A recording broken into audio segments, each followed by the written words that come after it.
Buenos días, hermanos, bienvenidos a este espacio llamado Nuestro Maná en el Desierto. Abra su Biblia, hermano, en el primer libro de Pedro, capítulo 1, versículo 13 al versículo 17. De este pequeño pasaje tendremos el devocional de esta mañana. Primer libro de Pedro, capítulo 1, versículo 13 al versículo 17. Si se tiene su Biblia, ábralo, y si no, escuchen lo que se va a leer. Dice así la palabra de Dios. Por tanto, ceñid los lomos de vuestro entendimiento, sed sobrios y esperad por completo en la gracia que se os traerá cuando Jesucristo sea manifestado. Como hijos obedientes, no os conforméis a los deseos que antes teníais estando en vuestra ignorancia, sino, como aquel que os llamó es santo, sed también vosotros santos en vuestra manera de vivir, porque escrito está, sed santos porque yo soy santo. Y si invocáis por Padre a aquel que sin acepción de personas juzga según la obra de cada uno, conducíos en temor todo el tiempo de vuestra peregrinación. Vamos a orar. Amado Padre que está en los cielos, en esta mañana, mi Dios, rogamos que usted pueda bendecir este tiempo, que usted pueda hablar a nuestros corazones, enseñarnos lo que usted quiere que aprendamos. Mi Dios, agradecemos por su protección y su cuidado. Lo ponemos en sus manos, en nombre de Cristo. Amén. La primera carta del apóstol Pedro es dirigida a personas, a cristianos que habían sido dispersados por naciones a causa de la persecución. Y manda esta carta para que los cristianos tengan esperanza. Del versículo 3 al versículo 12, Pedro empieza a describirles que deben tener esperanza. ¿Por qué? Porque Cristo resucitó. Y si Cristo resucitó, Dios está consciente de las persecuciones que están viviendo. Y por tanto, en el versículo 13 empieza a hablar acerca de los deberes que debemos tener de acuerdo a nuestra posición, que debieran tener aquellos cristianos, en ese caso, las cosas que debían hacer de acuerdo a la situación que estaban viviendo. Y uno de ellos, y quisiera tratar de ellos, es cómo vivir una vida que le agrada a Dios. La vida que Dios pide es que seamos más semejantes a Dios, más semejantes como Él nos pide, más semejantes a como Él nos describe. Pero ¿cómo lo decide? El versículo 14 nos dice que Dios quiere que seamos hijos de obediencia.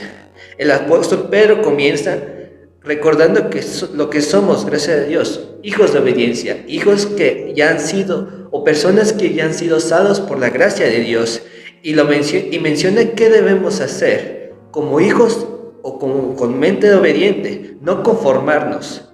La palabra original se refiere a un esquema que quiere decir a una moda externa, que es pasajera y meramente superficial. Pedro le estaba diciendo a los cristianos de que no debían comportarse o conformarse a un esquema en el que estaban viviendo.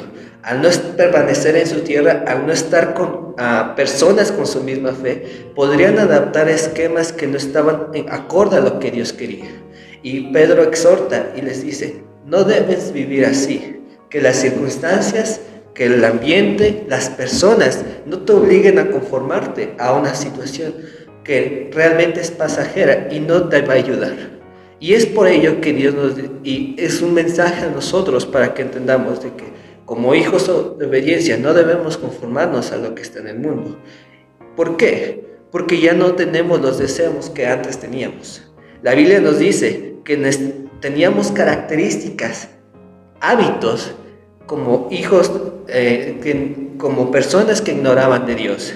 Y en este estado teníamos costumbres que no agradaban. Pero si dejando eso, aceptando a Cristo, nosotros ya debemos dejar eso, debemos dejar esos hábitos y tomar nuevos hábitos, costumbres, actitudes que agraden a Dios. ¿Por qué? Porque somos hijos de obediencia. Y asimismo, tener una mente santa. El versículo 14 y el versículo 15 nos dan un mandamiento que debemos tener una vida santa que agrade a Dios. Y a Pedro apela y recuerda lo que decía el Levítico, que a su pueblo, Dios es santo y por tanto deben ser santos. Y si Dios es santo, Él no debe bajar a nuestro nivel. Muchas veces el cristiano tiene la tendencia de pensar de que si Dios es santo, Dios nos quiere, Dios debe bajar a nuestro nivel, a nuestro estatus, a nuestro pensamiento. Y realmente no lo es. Eso no es correcto. ¿Por qué? Porque Dios tiene una posición y no admite el pecado. Si lo admitiese, no vendría Cristo a morir por nosotros. Es por eso que Cristo vino a morir, dio su vida, porque Él no podría dejar su posición para venir a salvarnos. Por eso mandó a su Hijo. Y su Hijo tomó nuestra culpa, nuestros pecados, para que estuviésemos justos delante de Él. Y tener un llamado de santidad. Entonces debemos ser santos. Pero Él nos manda a mostrarlo también. ¿De qué manera? Un llamado manifestado en una conducta externa y comportamiento y sentido. El versículo 15 nos menciona todo eso, que nuestra santidad no solamente se tiene que decir, sino se tiene que mostrar, y eso hace la diferencia.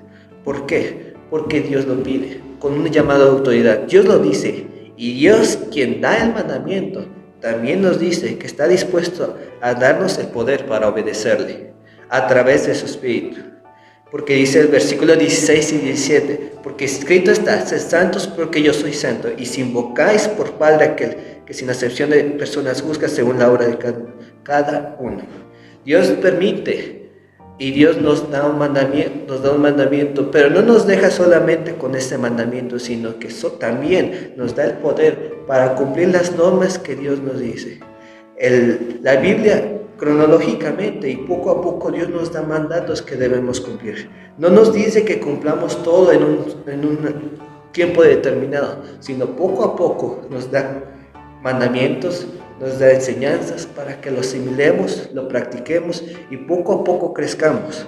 ¿Por qué? Porque así es la vida, una vida santa, en la que podamos dejar que el Espíritu transforme nuestras vidas a fin de vivir a la plenitud de Cristo.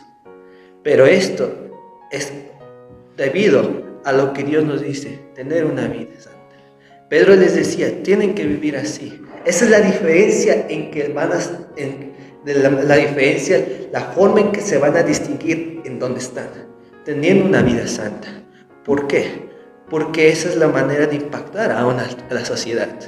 Siendo perseguidos por naciones, aún el pueblo, sabiendo que son cristianos, tenían todo para perder, pero la forma en que ellos iban a vivir podría ayudarles a dar testimonio de su fe.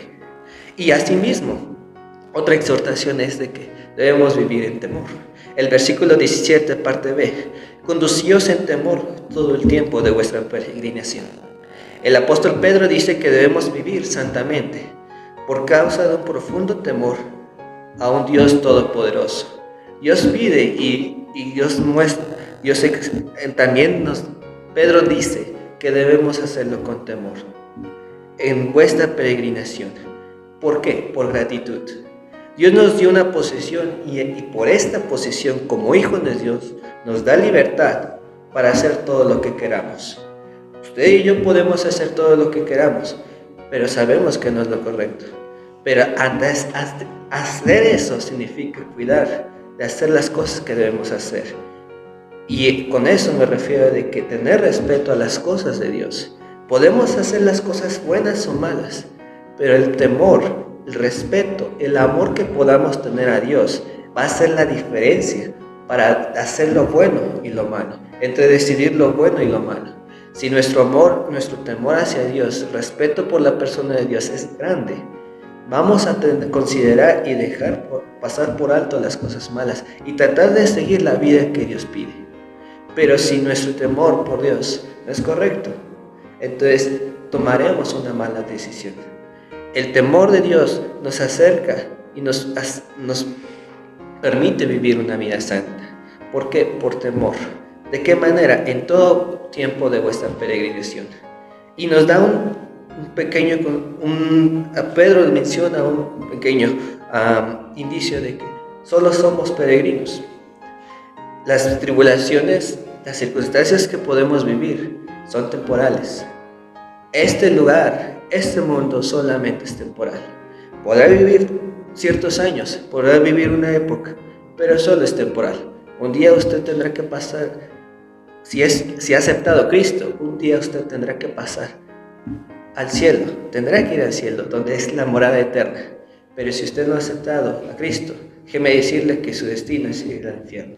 Pero si usted le ha aceptado, entonces déjeme decirle que somos peregrinos, solo es temporal, y la manera en que debemos vivir es obedeciendo a Dios, de acuerdo a los mandamientos que da, vivir como Él quiere y conducirnos en temor en todo el tiempo que nos pida que vivamos aquí. ¿Por qué? Porque esa es la posición que tenemos. Esos son los mandatos que Dios nos da como hijos de Dios, de acuerdo a nuestra posición. Dios quiere que vivamos de esta manera. Y la pregunta sería, ¿por qué no llevarla? ¿Por qué vivir una vida desobediente? ¿Por qué vivir una vida de inmundicia? ¿Por qué vivir una vida sin temor de Dios? ¿Por qué? Si Dios nos da todo, si Dios nos permite conocerle más, si Dios nos permite, nos da el poder para vivir como Él quiere, y aún nos da su amor. ¿Por qué no vivir de esa manera? ¿Por qué no dejar de hacer eso? Quiera Dios y que Dios nos ayude para que usted y yo vivamos como Dios nos pide, tratando de vivir obedientes en santidad y finalmente en temor en todo el tiempo que podamos vivir. Vamos a orar. Amado Padre que está en los cielos, en esta mañana, mi Dios, agradecemos el tiempo que nos ha permitido escuchar su palabra y rogamos, Dios, que usted pueda obrar en nuestros corazones a fin de tratar de vivir como Dios, como usted nos quiere. Usted quiere que vivamos como hijos obedientes, en santidad y en temor, en todo el tiempo que podamos vivir en este lugar. Agradecemos por su palabra, en nombre de Cristo. Amén. Dios le bendiga.